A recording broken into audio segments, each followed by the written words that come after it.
Hi Professor, in this video I will be describing English vowel sounds.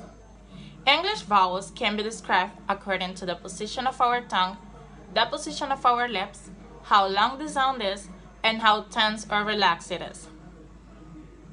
Depending on the position of our tongue, we have back vowels, central vowels, and front vowels. This all depends on which part of our tongue is the highest when we produce the sound. According to the position of our lips, we can have rounded and unrounded vowels. This depending on the shape that our lips take when we produce the sound. For example, when I produce a sound like oo, you say that my lips are rounded, but when I produce the sound like it, you say that they are unrounded or spread. How tense or relaxed the sound is depends on the effort we have to put in the production of the sound. And whether the sound is short or long depends on the duration of the sound.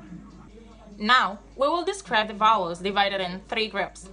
We will have a first group for front vowels, a second group for back vowels, and a third group for central vowels. First, we are going to start with the front vowels. I, E, A, E.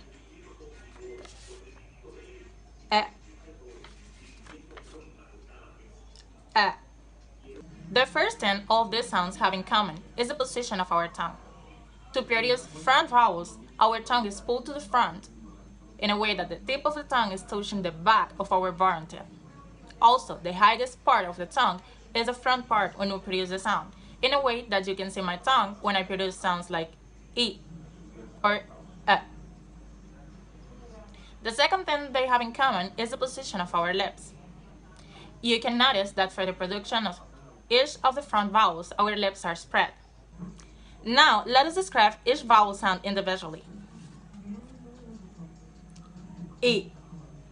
This is a long, tense sound, and we find that in the word it. It. This is a shorter and more relaxed sound, and we find that in the word math. A.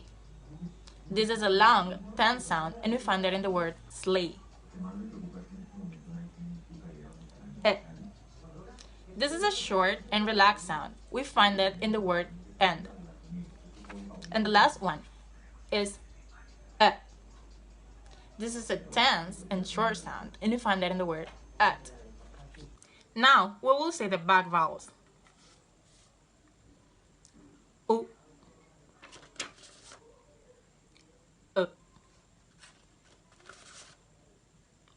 O, A. The first thing they have in common is the position of the tongue. For back vowels, our tongue is pulled back in a way that the back part of the tongue is the highest in the production of the sound. You cannot see my tongue when I pronounce the U. The second thing they have in common is the position of the lips. For all back vowels, our lips are rounded.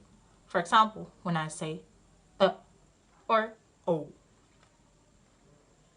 Now, we will describe each of these sounds individually.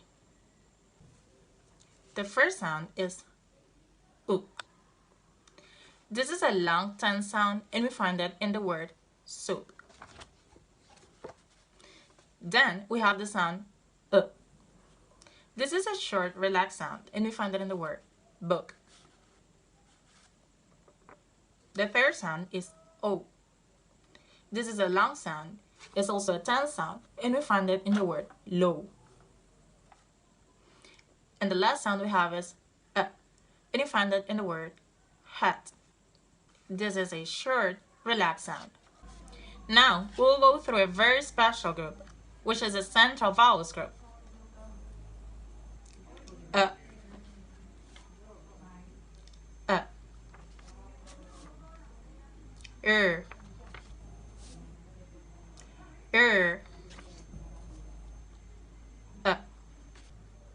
Now, let us describe each of these vowel sounds.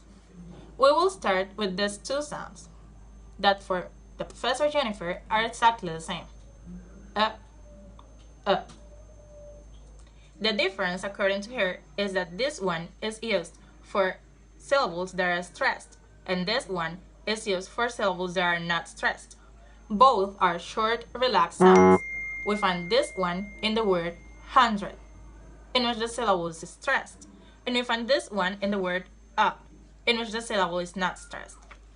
For the last two sounds, the position of the tongue is not pulled to the front but not pulled to the back, in a way that the central part is the highest. Now, let us see these two sounds. Er. These two are called R-colored vowels. This is because their sound is modified by the consonant R. You will always find these two preceding the letter R. These two are both long tense sounds, and the position of our tongue is a little bit different for them. The central part is still the highest, but we have to raise the tip of our tongue to produce the sound er. You can see that our lips are still neutral. Er.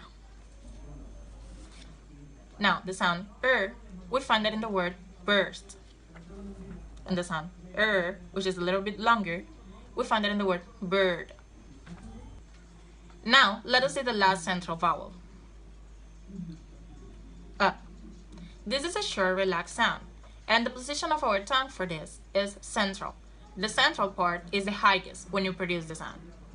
Depending on the region, some people may not make any difference between this sound and this sound. This is a central vowel. Therefore, our lips are going to be a little bit spread, and the highest part of our tongue is going to be the center. The tip of our tongue for this specific one is touching the back of our bottom teeth. For example, we'll say toffee. Again, for this one, our lips are a little bit rounded. The highest part of our tongue is the back. If we say toffee with this vowel, we will say toffee. It may sound similar. That's why many people do not make any difference between these two sounds. This is the end of the presentation. Thank you much for paying attention.